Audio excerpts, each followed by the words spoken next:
This podcast is intended for mature audiences and contains adult language and subject matter. Listeners, please be advised.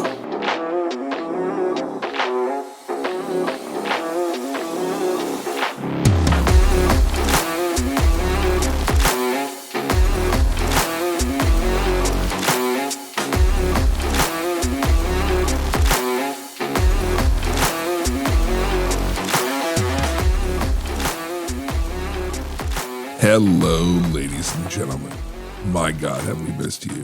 I am Blake Thompson. I am Bonnie Neal, and welcome back. This is our very special, brought to you midsummer special of Drinking with Your Ex. This is the podcast that Blake and I do about being single and over 40. If you've been tuning in thus far, you understand why both Blake and I are both still single and over 40. It's not a mystery anymore. We are bringing this to you because Blake, wonderful Blake, is turning 50. Yay! This Friday, June 30th, 2023, he will be throwing a big blowout in New York City. There is an invite. Everybody is invited to his birthday party in New York City, and we are doing this one episode this summer. We have been taking a hiatus from... And we are so sorry we didn't tell you. It just kind of happened. It did, because Blake, as you have maybe realized, does absolutely fucking nothing for this podcast. And, you know, I have like a real life and a real job, and I got busy. I'm sorry. I love you. I miss you. But I got really busy, and I didn't tell you, and I'm sorry, but we're just taking a hiatus. We will come back. We will. I had a regional Burning Man event, and then I'm going to actual real fucking Burning Man. And Blake is doing his amazing Blakeness self. So I'm going to go play in the desert, and then we will come back and talk about it. But Blake is, in the meantime, going to turn 50. So we are coming to you with... On the precipice, the cliff of 50. Exactly. So our topic today is a Wookiee looks at 50, where Blake is going to tell us what it like a well-aged Wookiee 50 half-century life is like. Yes. Welcome, ladies and gentlemen. This is no longer Drinking with Your Ex. This is Wookiee After Dark. Wookiee After Dark. But, we're going to go back. We do still have this podcast that Blake and I do. It does have 3 rules. The first rule, Blake, is... Oh, man, he's chewing on a piece of ice. All right, so I will do it. The first rule of the podcast is each podcast is inspired by a particular alcohol or cocktail relating to this week's theme. The second rule is that we each get to introduce the other, thus engaging in the timeless edge play of having your ex introduce you to the world. And as Bonnie is just really excited to be here, the third rule is each of us gets to ask an uncomfortable question about today's topic. So since this is a very special episode brought to you by Blake's turning fucking 50, we are changing up the rules just a little bit. So this week's episode, the first rule is true. This week's episode is brought to you by Jameson, the perfect Irish whiskey, which is the whiskey that frankly started it all for... Let's be honest. I've been looking over the last 25 years of my life. Jameson is really where it all started. And honestly, to be true, is probably where it's all going to end. But yes, it is the alpha and the omega. It is the beginning and the end for most of Blake's poor and great life choices. And if you are coming to the party in New York City, it is always the best choice of which to purchase for him if you want to buy him a drink. Jameson is always an excellent choice. So this week's episode is brought to you by Jameson. I've always referred to Jameson as the perfect long-term partner because Jameson does not mind if you cheat on him with some other higher class elitist whiskeys because Jamie always knows you'll come back to him in the end. Sooner or later, you'll be sitting in a pub, sitting in that dive bar, you're looking at the wall, and you realize there is that green bottle. He's always there for you. He never lies. He's always waiting. He's always going to be there for you. And it's true. I've been in dive bars and everywhere, Cairo, Istanbul, and there's always Jameson. Jamie's always waiting for you. So there you go. This week's episode of A Wookiee Looks at 50 is brought to you by Jameson. Yeah, I'm looking forward to the prickly, painful knife of nostalgia that's about to come at me. Exactly. All right. So rule number 2 is we both get to introduce each other. This is, as you all know, my absolute favorite. I forget every week how to introduce Blake, which I did this time as well, but I actually have one. So, Blake, you go first. No, it's my birthday. I got to do what I want. Child, infant, toddler. Yes! Ladies and gentlemen, child, infant, toddler, Blake Thompson, my ex-boyfriend. Your turn. Is that really your intro? Yes. Seriously? Done. Your turn. Let me introduce my ex of over 23 years, Bonnie Neal, who knew me when I was young, pretty, and redheaded. It's sure he was redheaded. Back in the day. And now both of us look at our past and realize we are both chasing beauty products. Bonnie more than me, but you know. What the fuck is that supposed to mean?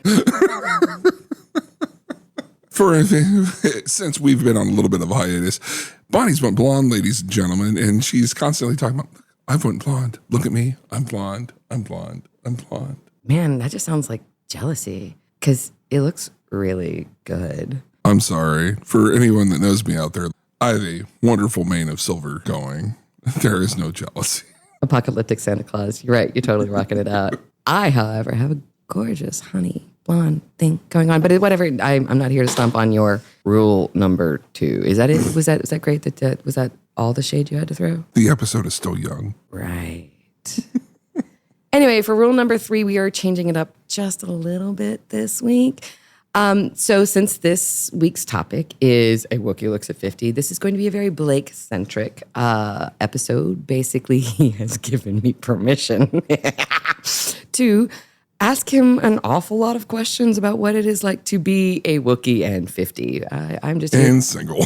And single. And an apocalyptic-looking Santa Claus. And to just, unleash all of my curiosity about what he is thinking and feeling about being 50 and single and, a Blake-sized human. And in exchange for letting me ask an awful lot of nosy questions for 30 minutes, I actually do have a timer.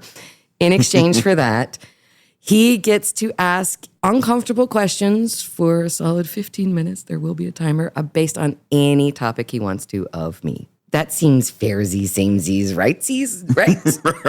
I love it. So there you go. That's our rule number 3 for this week. That's what we're doing. You're welcome. It seems fair. I love it. All right, we're moving on. There we go. And moving on. And also, I'm going to give a shout out to our fantastic sound engineer, Jamey, who's taking care of us for this episode. We just kind of threw this on him last minute, and he was like, I'm really busy and working, guys, but sure, I will make it happen somewhat, sort of. But yes, he's wonderful. And to keep in mind, we are having this party in New York City on Friday, June 30th, 2023. There is an invite on the Facebook page for Drinking with Your Ex. Again, everybody is invited. It will be at, It'll be at the Long Pour on 2nd Avenue between 9th and 10th. It's right beside the Copper Still in the East Village. Please come by. We would love to see you. I am actually going to bring one of the hand recorders that we have, and please come and record anything you would like to say about Blake, anything you'd like to say to Blake, anything you would like to say, any memories you'd like to share about Blake. I will also be or strong opinions you'd like to share about Blake, including some ideas about topics or some things you would like to say about how Blake is wrong about everything and how Bonnie's the nice one. Really, just come bring your ideas. We're going to throw most of that raw audio at Jamey and see what he can come up with. Maybe some blooper reels that we can share later on when we do resume season 2 after Bonnie goes to Burning Man, which will be in the fall of 2023. But yeah, and also with that, we are actually developing a lot of really great topics for our season this year. We are thinking about you while we just disappeared into the ether, we promise. And you guys, as always, are keeping the comments coming. I love how many ways you say, where the fuck are you people? I love it. It makes me feel like, oh, we are missing. Thank you so much. But you do keep the ideas coming. You do keep the dialogue coming. Thank you. We do miss you, and we know that you miss us, and that's actually even better. That's fantastic, and we are so thankful for all of you that tuned in. Fantastic. And keep it coming. Again, the email address is info@drinkingwithyourx.com. And again, only Blake and I see that. So your comments and your conversations continue to be very private. So thank you for that. All right. So we're just going to launch into this. A Wookiee Looks at 50. So All right. So my main question for you, Blake, is my experience for the past 4 or 5 years is that you have been a morose motherfucker around your goddamn birthday every year. You have not wanted to have a party. You have not wanted to do anything. What has changed this year? I'm excited about 50. Why? I made it to a half century. Come on. A half fucking century. So like half of 100 years. Half Wow. of 100 years and I'm still here. All right. Talk a little That's more about pretty that. exciting. Well, let's see. As Bonnie likes to remind everyone, I was an undercover narcotics officer coming off an assignment when I first moved to New York. Narc. Go ahead. Anywho, as we all know, that type of employment does not have a long life expectancy. And then I moved to New York and realized I could do anything I wanted to do. Shoot. And then I started doing just that, anything I wanted to do. And Which also involved a lot of professions that did not have a long life expectancy, like bouncing in the village. and Yeah, and down the nostalgia train, yeah, but bouncing in the village really introduced me to a lot of amazing people and a lot of amazing friends that I'm going to see on my birthday on June 30th. And that's really exciting to me because I'm going to get an experience being here at 50 with all the really neat people I know.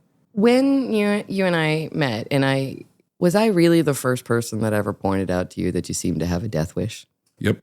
Are you serious? Yep. It had never really occurred to you that you'd had a death wish? No, I knew I did. But you just thought, you were that stealth, nobody else had noticed? No one did. Did you really think no one else had noticed it? Did you really think the stellar human beings that had recruited you at age 20 to become an undercover narcotics officer were not aware that you had a bit of a death wish? Did you not think that was maybe a requirement? I'm not talking about them. I'm talking about like personal people that I knew. Because one, it's like I always had a propensity for danger and for risk taking. Anybody that knew me in my teens and my early 20s knew I drag raced all over hell and creation and the fastest cars I could be in. Hence why I don't own one now. Danger is my middle name. Grr. And you just, decided to hop into a profession where, that was a professional asset, right? It was. And it was the risk. I mean, again, I was an adrenaline junkie, very severe adrenaline junkie. And to this day, that creature still lays in the back of my brain.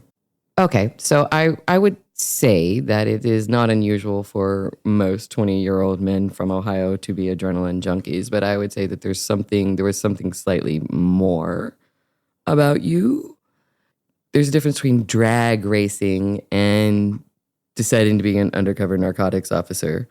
That is wanting to literally up the chances of dying young. Mm-hmm. Did you want to die young? Or did you just... I never planned to live this long. Why? Don't know. I lived every day like it was my last. Because I never expected to make it that far. Because candidly speaking, a lot of members of my family died very young. In their 20s, their 30s, their 40s, and their 50s. I never expected to make it this far. Was it sort of like there's something slightly weirdly romantic about that, the sort of James Dean, die young and leave a good-looking corpse, or was it sort of... Live fast, die hard, slide into home plate. I mean, that does sound kind of romantic, except I know with you it's sort of like more of a hillbilly take to it, right? It was sort of like, go out before the meth takes your teeth out kind of thing, right? Thank you, Bonnie, but I do still have my full set of teeth. Thank you very much. And I'm not a user of meth. And a full head of hair, too. And a full head of hair. My hairline is not chasing my ass nor winning. Look at me, I'm just handing out compliments. You have your teeth and your hair. Hashtag winning. No, I never thought I'd make it this far. I remember that. I remember being struck because I remember also thinking, I was also someone that I would die young. I guess in retrospect, all young people maybe do. But you were, at the time, I remember thinking, actively seeking it out. You seem to. But here's the funny part. I never thought I was going to die. Really? Well, part of that, I was also the invincibility of being young, right? Yeah. The greatest thing about being young is that you do kind of think you're invincible. It doesn't really occur to you that you could die, right? that was the best thing about being a teenager, right? Like, I am a teenager, I'm invincible. Mortality is a thing that happens to other people. Even though you see sometimes, like, teenagers dropping like flies. You do, but I never thought about the consequences. I kind of miss that about being a teenager. Yeah, I mean, I miss it, but I don't. Like, I understand the consequences now, but still, I mean, there's still that part of me that goes, nah, Blake, you're not going to die. You're fine. Well, I mean, on some level, we all have to believe we're not going to die just to, get in the car and drive on I-35. You just have to believe in your invincibility on sometimes if you're driving in Austin, Texas. But no, or getting on the subway in New York City. Right. But again, there'd be days it never occurred to me. It really didn't.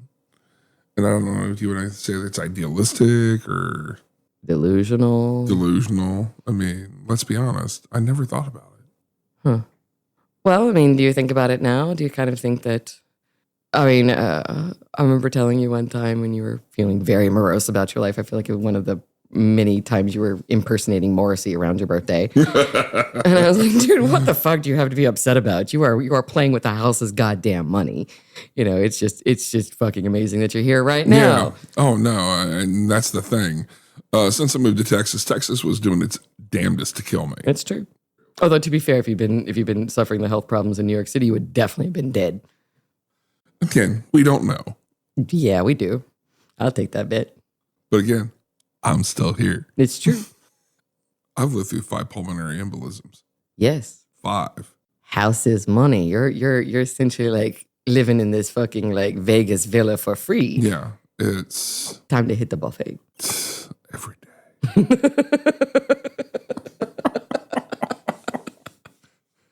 But that's the thing. I made it to 50. And that's the biggest thing for me right now. I'm here. I have a lot to celebrate.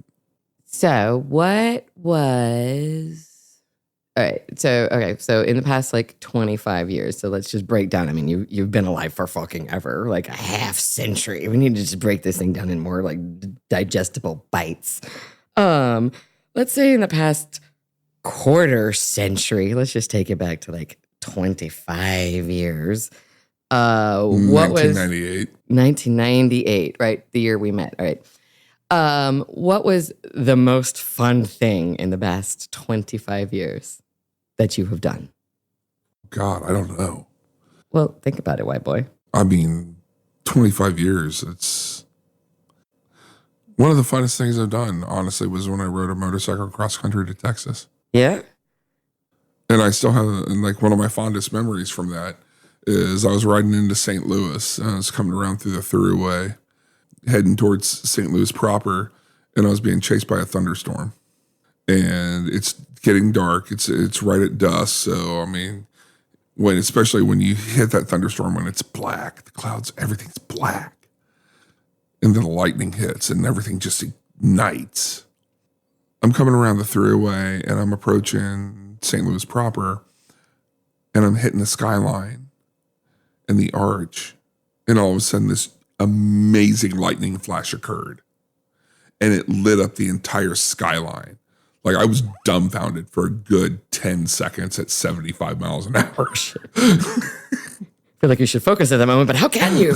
I mean, you couldn't, just because if I could take one image out of my brain and put it on a photo and hang it on my wall, it would be this image.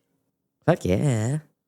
And it was just, and I remember sliding into my hotel under the arch, putting down my kickstand, turning my key off, and that's when the entire sky just unleashed and exploded. And it just a torrential downpour. Nicely timed. Yeah. Perfect timing. And I mean, that's just one memory of hundreds from the last 25 years where, like, Bonnie and I were talking about pictures on our website. Oh, yeah. And for all you know, that you see that picture of me sitting on the Snoopy ride in the arcade, smiling like a ridiculous idiot. I mean, unmedicated lunatic, but sure, ridiculous idiot. We were talking about good days, and that was one of the really good days in my life, where I was out with a bunch of our Bonnie's and my mutual friends, our Brooklyn boys, We were in Staten Island meeting a ton of wrestling managers and talent. And I got a picture with Jimmy Hart. Who is? He managed Hulk Hogan back in the day. He managed Greg Valentine, Brutus Beefcake, and just we could go down the laundry list of people. But he's a very well-known, the mouth of the South, Jimmy Hart, very well-known wrestling manager from the 80s and 90s. And I got to meet him and have a really great conversation with him. And right after that, a friend of my friend John and I jumped on the rides, and people decided to take pictures of us while we were on the rides. Well, because you're Wookiee-sized and you're on a tiny little ride. And I'm on a tiny little ride, and like big man on a tiny little ride is hilarious. well, I mean, you're also smiling like you eat small children for breakfast. I mean, not that I'm judging. I am slightly, but yes. You're totally judging. Part of my charm. But again, it's just like I'm not going down the nostalgia train, like thinking that with the rose-colored glasses, but I'm looking at all my good days that I've had in the last 25 years with some really amazing people that have touched my life, and I've got to spend time with them. And that's exciting. You're really looking forward to this birthday party, aren't you? I'm so looking forward to this birthday party. I'm like, whoever wants to show up, come out, hang out, tell a bad story about Blake, bring a bad picture of Blake, or just come hang out and have a drink with me. It's going to be so much fun. And especially since the bar that we're doing it at, it's called the Long Pour now, but back in the day it was the Thirsty Scholar. And then previously, before that was the Jolly Roger. Which is this dirty rock and roll bar. And hence the name, the Jolly Roger. Hence the Jolly Roger. And anybody that went in the Jolly Roger met Krista, the blonde heavy metal bartender that was behind it, who played Monster Magnet 300 times a night. You can never tell if her playing Monster Magnet was a sign that she was angry and she's about to fuck somebody up, or she was in a really good mood and about to hand out shots to everybody. It could go either way. When I moved to New York City, you talked about me having a death wish. I learned that there were so many things I could live for after that. Yeah. It was kind of fun to see you sort of re-engage with life. But I mean, stepping on that plane to come to New York City was sort of a re-engagement with life. Because my life in Ohio was not sustainable. It was going to kill you. Yeah. When you were trying real damn hard to get killed. Yeah, I was. But again, I never thought I was going to die. I really didn't. Undercover narcotics officers rarely do until they are. But I'm still here. You are. Hashtag winning. Hashtag winning. Once again, playing with the house's money. Totally. It's like, yeah, I bet everything on black, and here I am. Upgrade my room. Comp all my buffets, bitches. But that's the thing. It's you talk about me being maudlin on my birthday, and like, very Morrissey and very depressed. The Cure is playing, and fuck yes. You were just like, I don't think we didn't do anything for your birthday last year. You were just like, fuck you all. And I don't think you left your room last year. You were just a maudlin son of a bitch. I was. I mean, I was like, 49, come on. What's wrong with 49? I feel like we could just party like 49. It's like 7 squared. Let's just do it. Come on. Again, I was in my own head a lot, trying to figure out what I was doing, Texas. So thankfully, rodeo fucked me when I was trying to get my mental health license here, which really stunted a lot of career growth, which didn't help. I mean, can I say something shitty about that? Sure. It's almost like you're a vocational counselor and you should have known that before you moved here. Wow. Thanks. Am I wrong? Are you convincing me to stay in New York? I'm just saying, like, you acted like Texas did that to you, and I was like, why? But how did you not know that before you moved here? But go ahead. Anywho, Bonnie takes pot shots. Isn't it fun to have a public podcast with your ex-girlfriend? Isn't this just a way to build up your self-esteem and have fun with life? My self-esteem is stainless steel sitting around you because I got to put the face on every time we do this. Oh, come on. It's fun. It totally is. Hashtag winning. No, but getting my career running and getting fully licensed in Texas really helped. Also realizing everything that I had to be thankful for and that I have going for me. Moving into 50, where if anybody knows me now, I'm sick of working for people and I want to do my own thing. And after the New York trip, I'm coming back and hitting the ground running with making the rest of my life look the way I wanted to. I'm coming out. Oh yeah. Want the world to know. And that's the biggest thing. It's for the first time in a very long time, I feel like I'm in control of my life. And that's really exciting. It's happy. It's not, oh God, fuck. That's not happening this time. Has it happened before? Is that what 40 felt like, or 35, or any of these other milestone birthdays? 35 was awesome because that's when 35 was like right around, all the shit happening in the financial district and whatnot. Oh, yeah. And I went back to school and I'm bouncing in 5 different bars and going to school full time. Man, I think you and I just defined the word awesome differently. But go ahead. Yeah. It was a reevaluation of life, and like I could do things that I wanted to do. It was a pivot. Yeah. Like right now, I'm on a new pivot. Wait a minute. 2008. That was 2008, 2009. Were you in New York at that time, or was that when you came back from LA? No, I came back in LA in 2006. Oh, okay. So you came back before financial crisis. Okay. Yeah, because I was working at the Gold's Gym on John. I started out the Gold's Gym on 54th Street in Broadway, and when they opened up the one on John Street, I moved down to that one. Oh wow! So you were really literally right. Like you were working with all of the Wall Street douchebags during the financial crisis. Did any of them jump out of the window? That seemed like a rough time for them. And I'm just going to say this out loud, ladies and gentlemen. If I was smarter back then, I would be very rich because I knew everything that was happening during that time, during the financial crash. Well, it was very hard to like make a lot of money unless you had shares to short, which I did, which made a lot of money until we couldn't. That was a rough time. Yeah, but it was. I remember coming home and telling my partner at the time, by the way, this just happened and I'm unemployed. I remember a New York Times article coming out about how all of Wall Street were now restricted to an annual salary of $500,000, and how are they ever going to survive? And I was like, oh, those fuckers. Yeah. How are we ever going to survive with a $500,000 annual salary? Like the world is ending. Yeah, but that was the big people. The little people in those companies, which was terrible. I remember we had 1,000 people come in over a 2-week period, canceling their memberships, canceling their corporate memberships, walking in with boxes from their office to cancel, going, yeah, my life's over. No, your job's over. There are different things.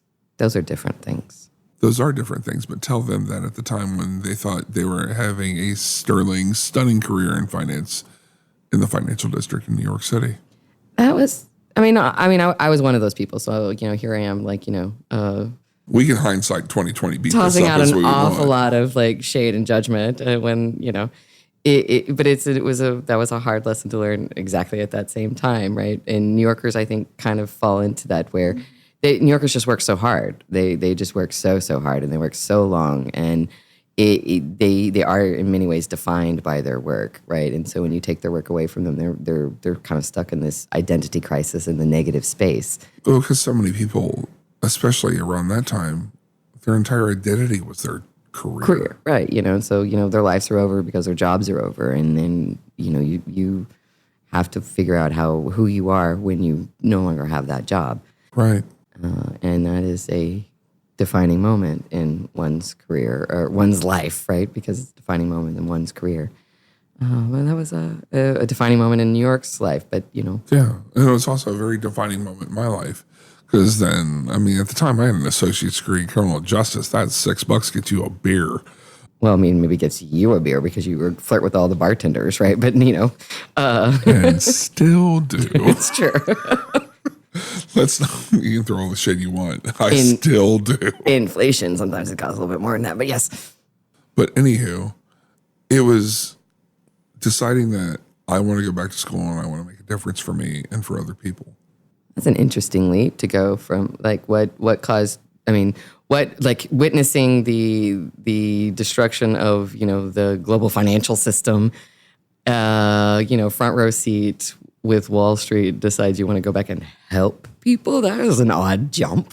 How does one make that leap? Well, one, because I'm working in corporate sales, and I remember my partner at the time saying, I don't want Blake selling me anything. I don't want to just sit in front of him and have him do his salesperson chicanery that causes me to go, here's my credit card. Take everything I have.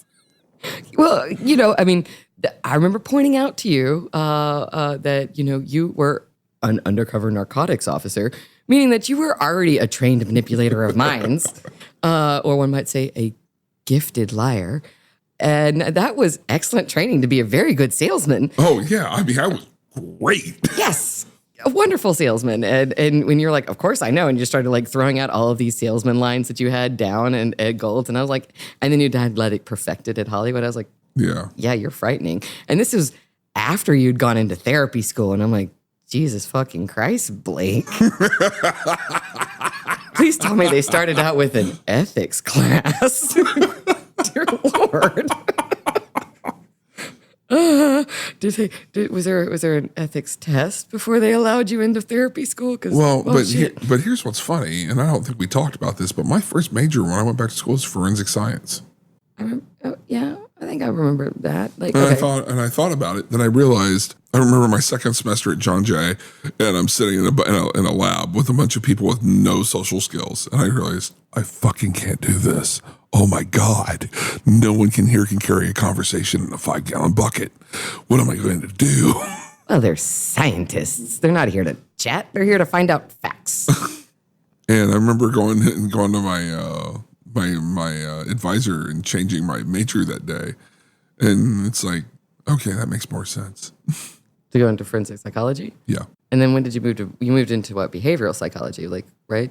No, my bachelor's degree is in forensic psychology. What is the difference, right? Like what? Again, remember, it's just a misnomer. It's like all forensic means is of the law. And okay. I didn't know that. Basically what it does is you're working within the criminal justice system.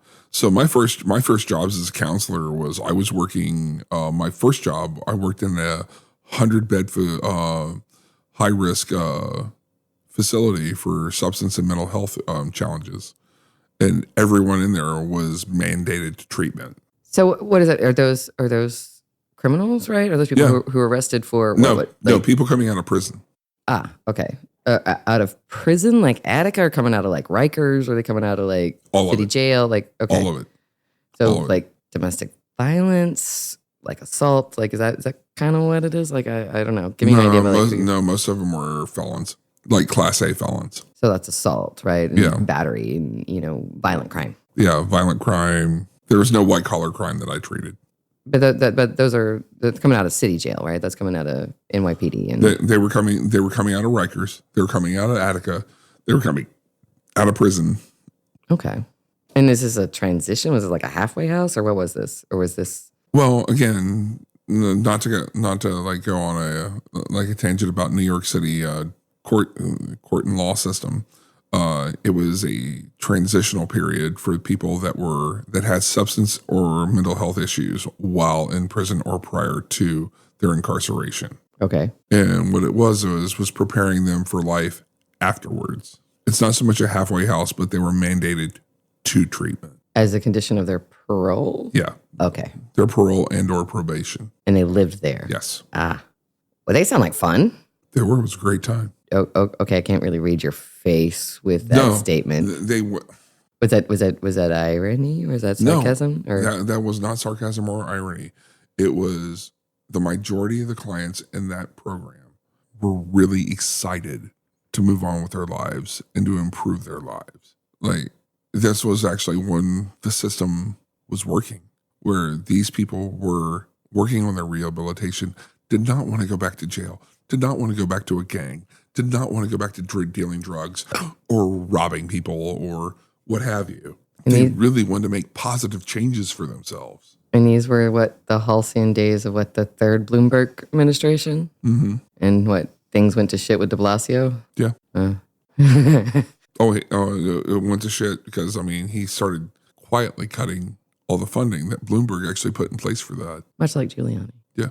Thinking he was doing good work. Well, the road to hell, right? Yeah. Interesting. Okay. But because I realized I had a better gift at talking and helping with people. And that, well, yeah, you did. When did that? Well, and to help people in ways that didn't involve parting them from their money, actually helping them, make better choices in their lives.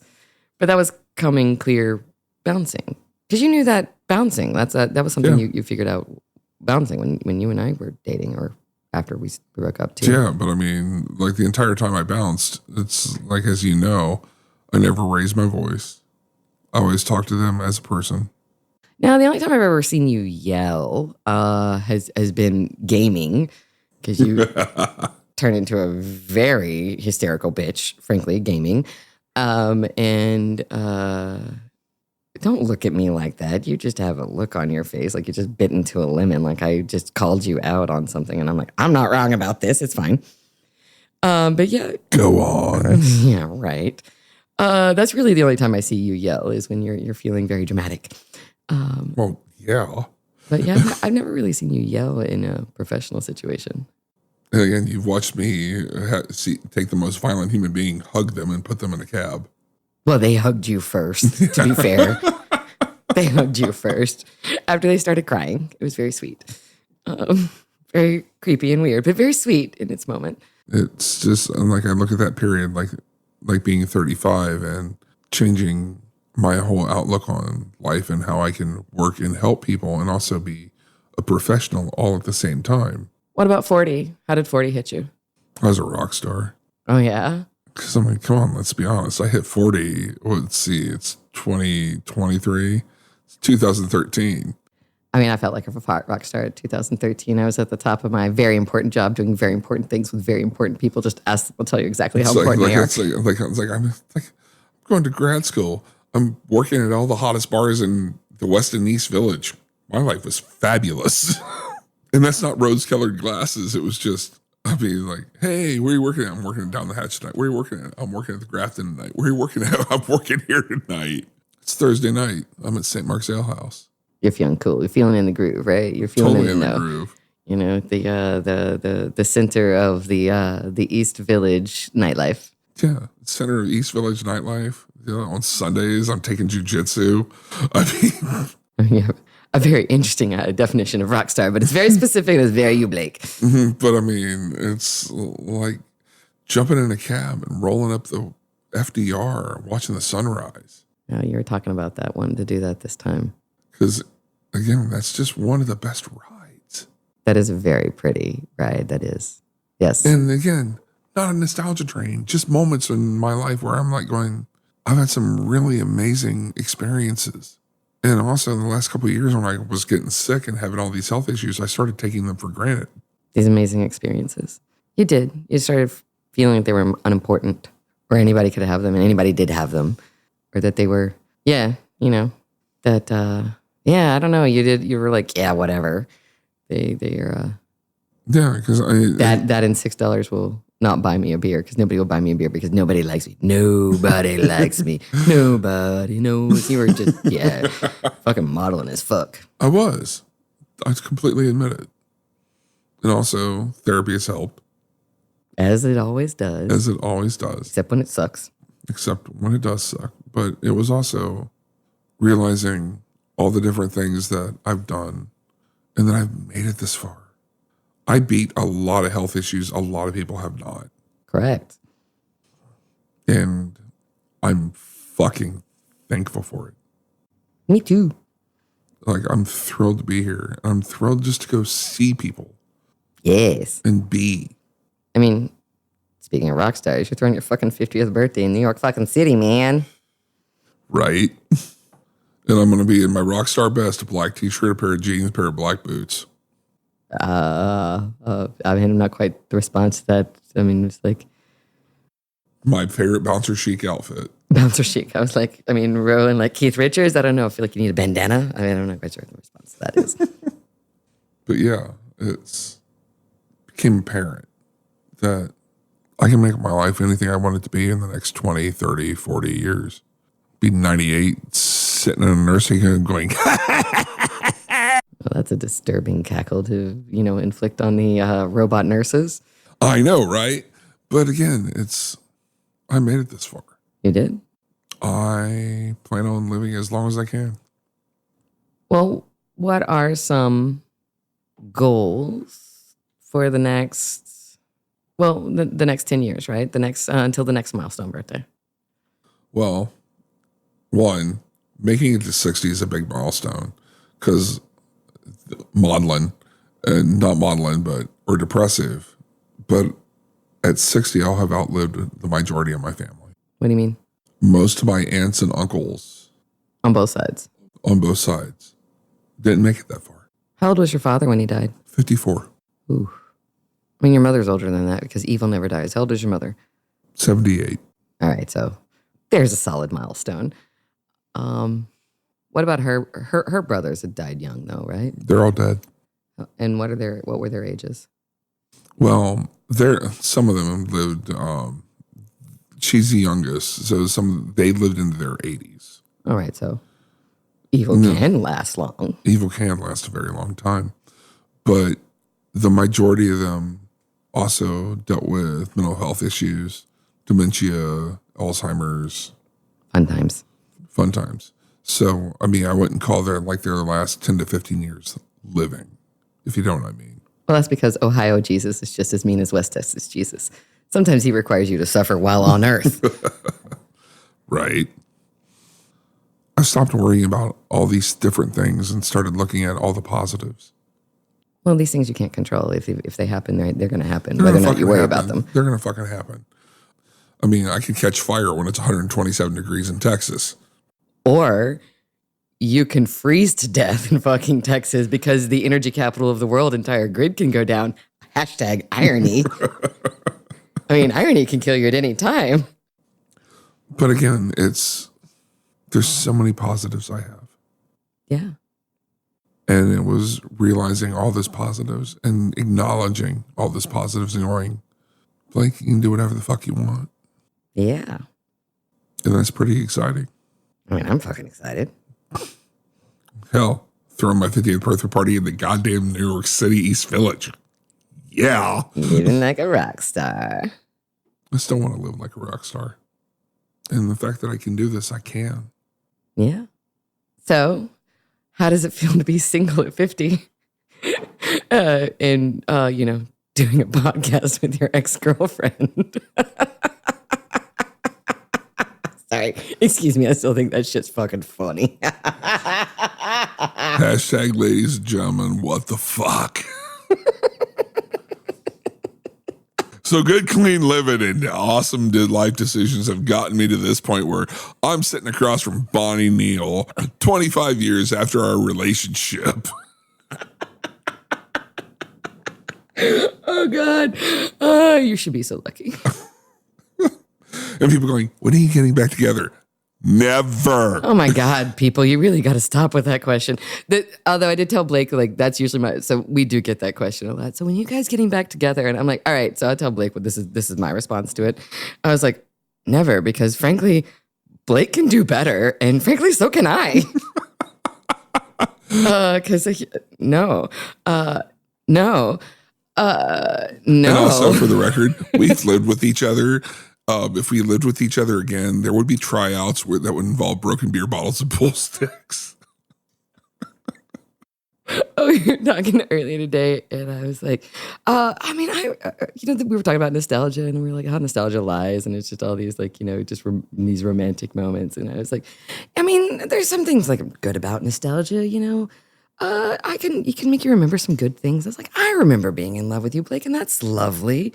I was like, but then I also remember living with you, and that just makes me vomit a little bit in my mouth every time I look at you, because I remember what it was like to fucking live with you and what it's like to have all your hair products taking up space in the bathroom, and that just makes me angry every time I think about it. She's just pissed off because my hair is perfect. Sure. That's exactly it. Never, people. It's just never. But realistically, Bonnie's just pissed off because her fondest memory of being angry at me living together was when I was scraping paint off with a razor blade at 3 o'clock in the morning. When I'm coming home from the bar, hanging out with the boys, and being like, baby, you mad? And he's like, no. I'm like, I don't know, baby. You seem mad. You should put the razor down. Let's talk about it. Scrape, scrape, scrape, scrape, scrape. Also, when I'm hanging out, laying on the couch, and he's vacuuming at me, you all know what he's talking about. Yeah. No. Yeah, we're not getting back together. So nope. Y'all can get over that. Mm-hmm. I don't know what my dating life's going to look like over the next couple of years. Elaborate. Again, I'm uncertain what that's going to look like. Sort of a wait and see as opposed to a hunter with a goal. Yeah. Like if it happens, it happens. That actually might be the healthiest attitude I've ever heard you have about your dating life. Yeah. It's Just to offer an unsolicited opinion, but I've got a lot of those about your dating life. as do I about yours. It's almost as if we have a podcast based around that entire fact. But that's the thing. It's like I'm uncertain. Still trying to figure out what it looks like, what I want in a potential partner, what I want my potential dating life to look like. I'm going to end up living with a bunch of dogs dressed as superheroes.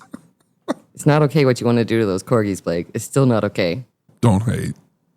No, I'm just putting down some firm boundaries about what's not okay to do to corgis. That's not hating. That's a good boundary. I have lots of friends that have lovely pets that they dress up. So there. No, that's not a defense. No, sorry. Nope. But again, I'm not sure what it's going to look like. Like right now, I'd rather just go with the flow. And like if I end up connecting with another human being, awesome. I feel like that's a real solid place to start. Yeah, like, let it happen organically. And not over so much as romance, but over similar interest. Again, solid place to start. Yeah. All Because right. again, at 50, I don't want to put that much pressure on myself. Well, I mean, you could have a heart attack. It's fine. You got to slow things down, old man. No, I don't need to slow things down. Just rest. You're fine. You're fine. Mm-hmm. All right. The timer has gone off. Do you want? You want to go a little bit? You want to go a little bit more, or are you ready to turn it back on me? It's up to you. Oh, I don't know. Do you have any other questions you'd like to ask?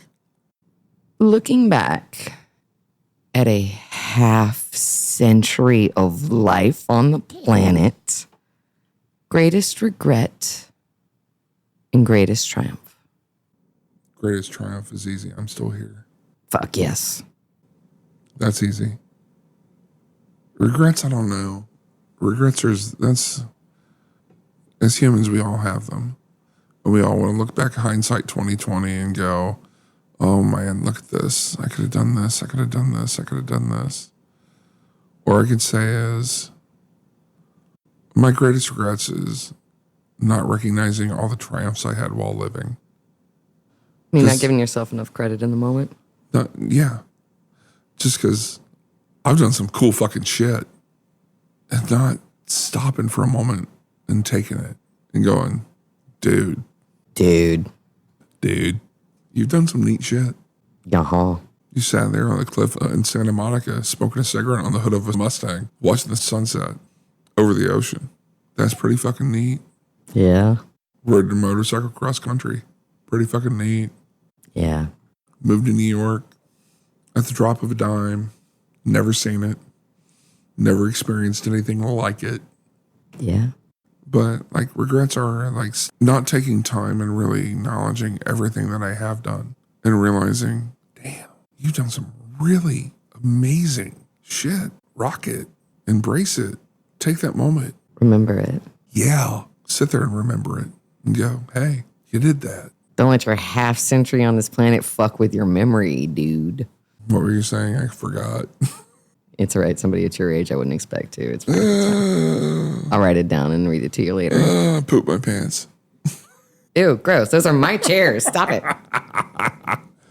But that's the thing. It's because one thing I've been actually exploring in therapy over the last month is regret. And doing the woulda, shoulda, coulda list. And then I realized my fucking list that I've done trumps my woulda, shoulda, coulda list. Outright trumps it. Just like, hi, royal flush. I'm walking away now. I'll see you at the buffet. And because the buffet's comped, baby.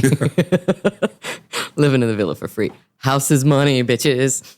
But that's the thing. I could have done so many things different. I could have done so many things differently. I could sit there and go back and go, yeah, I should have done this. I could have done that. What if this? It's no whatever. I did shit. I've lived on both coasts, traveled the planet. You've been bi-coastal. Sorry. Yeah, bi-coastal. Sorry, that's just that's an Austin joke. It's also a New York and a California joke. Oh no. In Austin and South by, right? People come here and you're like, hey, where are you from? They're like, we're bi-coastal. You're like, so that's not an actual fucking place.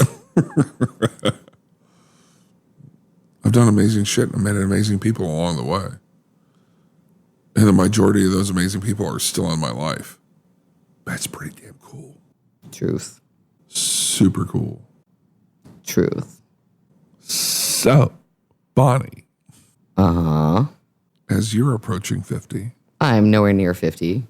Oh, but you are. No. I'm not even like peeking the horizon. It's ways away. But it's coming. I mean, so is death, but it's also still a ways away. No, the skin. Skin like a teenager. So true. And you know what? Blonde. Blonde. But again, you are approaching 50, whether you'd like to joke about it or not. Mm-hmm. What do you want your rest of your 40s to look like?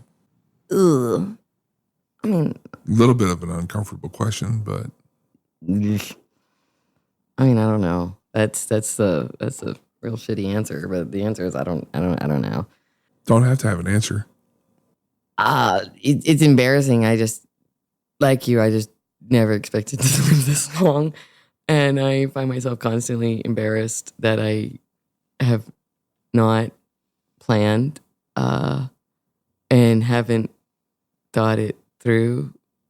The idea that it seems reasonable that I'm gonna live to be 50. It also seems quite reasonable that I'm gonna live to be 60. And if you keep following that line of logic, 70 and 80 also seem quite possible. As well as Botox. Fuck you. But yes, Botox also seems in the cards, maybe. And I don't know. I don't know. It does seem that like every decade I tend to pull a hat trick and completely 100% change my life and reinvent it. Whether that involves a new state, new town, new life, new me. That sounds really fucking exhausting right now, but it also seems to be a trend. I don't know. For those who are paying attention at home, I recently visited a city in California that the moment I set foot in it, some sort of like ground resonation happened in my body where it was like, ding, this feels like home, Bonnie. And I'm like, oh, motherfucker. I might have to move here, and I wasn't planning on ever moving again. God damn it. I don't know. I might move again, and I didn't plan on doing that again. I don't know. I don't know. I might become a fucking Californian, and wow, that sounds uncomfortable. And I call bullshit because at a high taxation rate. Call bullshit because you came back from Palm Springs. You had to name it. Had to name it because I want to say it out loud for everyone. She came back from Palm Springs and she had this idealistic look on her face, talking about how, yeah, I could see myself living there. I could see myself having a life there. I really could, and that is weird and uncomfortable, and I don't like it. Except I like it a lot, but I don't like it that I like it. I don't know. It does seem to be kind of where the stars are moving, and I don't know. I don't know where. I don't know. Fuck. I don't know. Real estate is a strange game. Banking is a real strange game. I never thought of myself as a fucking banker, but it does seem that's what I am. I like money. I like explaining money. I like actually helping people understand money. On some level, I really like what I do. On another level, I really fucking hate what I do. I love my community. I really dislike the politics of the state I live in. Ditto. I find it very, very difficult to date men in the state that I am in. There is something about the mythology of Texas that I think kind of arrests men, and it does seem to be quite poisoning. Here, both And I think it goes both ways. I think I get a real poor opinion and they really rise to it of them. I don't know. I don't know what the rest of my 40s are going to be like. I will say that I have liked my 40s. I have liked getting older. I think my fucking 20s epically sucked, but they were the best thing I can say about my 20s. They were fucking better than being a teenager. I loved my 30s. The 30s were the first time I think life got better. I can say the same thing about my 40s. 40s are much better than the 30s, and I can only believe it just gets better. So I can only think that the 50s are just going to be fucking awesome. So I just kind of have to believe that it is an upward trajectory. I don't have the slightest idea about how that's going to look. I do think that I've got some interesting ideas that I'm working on with some friends. The old lady compound. I think that's a real fun idea I think that's a great idea. That I've been entertaining with some friends of mine, which is essentially a real estate investment trust that some friends of mine have about kind of buying real estate in various different parts of the country that we're going to put into an investment trust that's going to generate income that over, 10 to 15 to 20 years is going to basically finance us living in maybe either building or owning, multi-unit compounds that we can all kind of be golden girls at and, hire pool boys that we can sexually harass and then send to the pharmacy to pick up our pills for that we can all drink in the pool and, be, kind of, 70-something lushes at. And that sounds fun.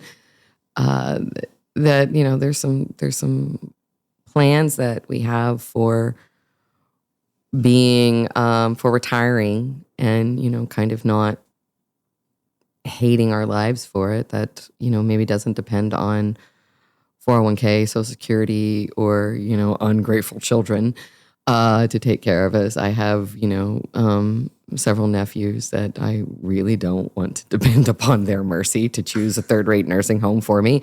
With a low safety rating. Yeah, and, my one biological nephew, he is only 15 years younger than me, which means that we're both going to be old together. And I don't really want to depend upon Riley's mercy. He is way too much like me and the rest of my family, which means that, frankly, the rational reaction to both of us is to, maybe smother us in our sleep and drop us off on a lone highway somewhere. So I don't know. I think the thing about my life is that it's always maybe been off script. That's what's made it fun, but also frightening. And that seems to be what it's probably going to be going forward.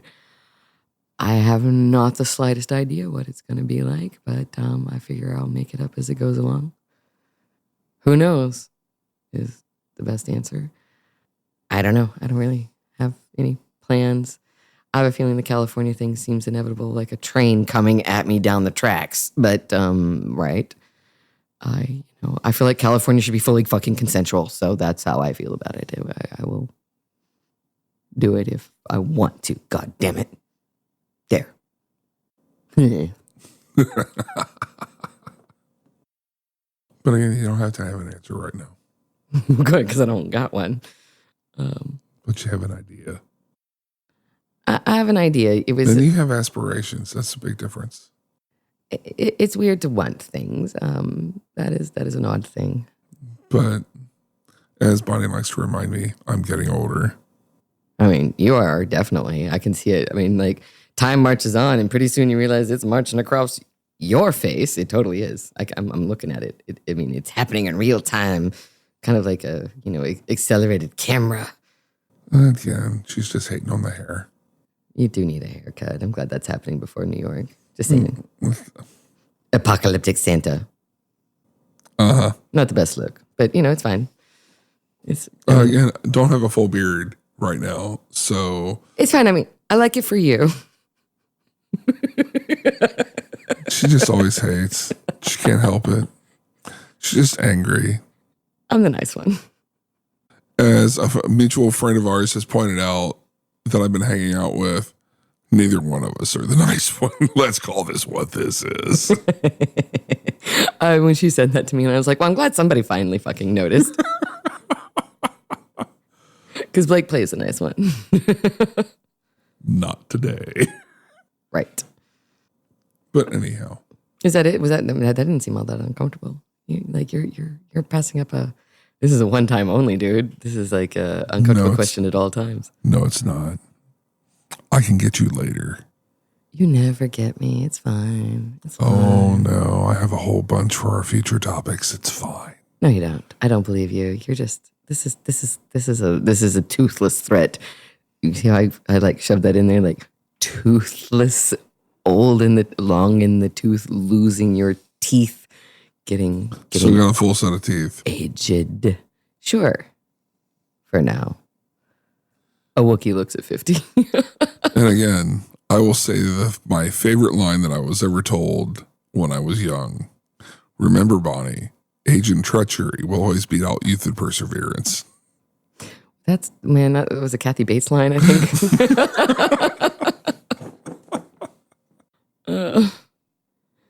Well, no, that was a pretty uncomfortable question for you. Was it? Well, I mean, just because I don't have an answer. Well, I got to watch, so I know it was uncomfortable. Okay. All right, I believe you. Sure. I mean, what am I saying the Black way? Sure. Sure. You can't do it. Oh. You just can't do it right. It's sure. On that note, ladies and gentlemen, thank you for still hanging out with us. Yeah, thank you for coming to our very special episode of A Wookiee Looks at 50. And please, once more, come to Blake's 50th birthday, June 30th, New York City, 6 p.m. at the Long Pour. Was on 12th Street. Between 9th and 10th. In the East Village. I won't buy you a drink. You can buy a drink for Blake. Jameson is his favorite, but he'll also take a Guinness. Blake will be on his food groups that night. It'll be a Guinness and Jameson evening. And you can always buy me a drink. I always take a whiskey soda tall, and then whatever expensive whiskey is there, I will, always. And the Long Pour has an excellent selection of whiskey.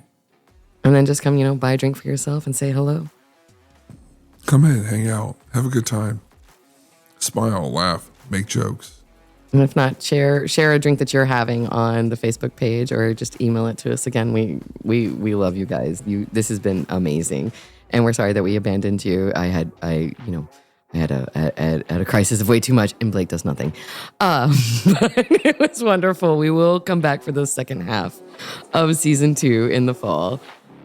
Once again, I am Bonnie Neal. I am Blake Thompson, and I'm staring at my glass. It's time for a refill. Damn straight. Bye, guys. Bye.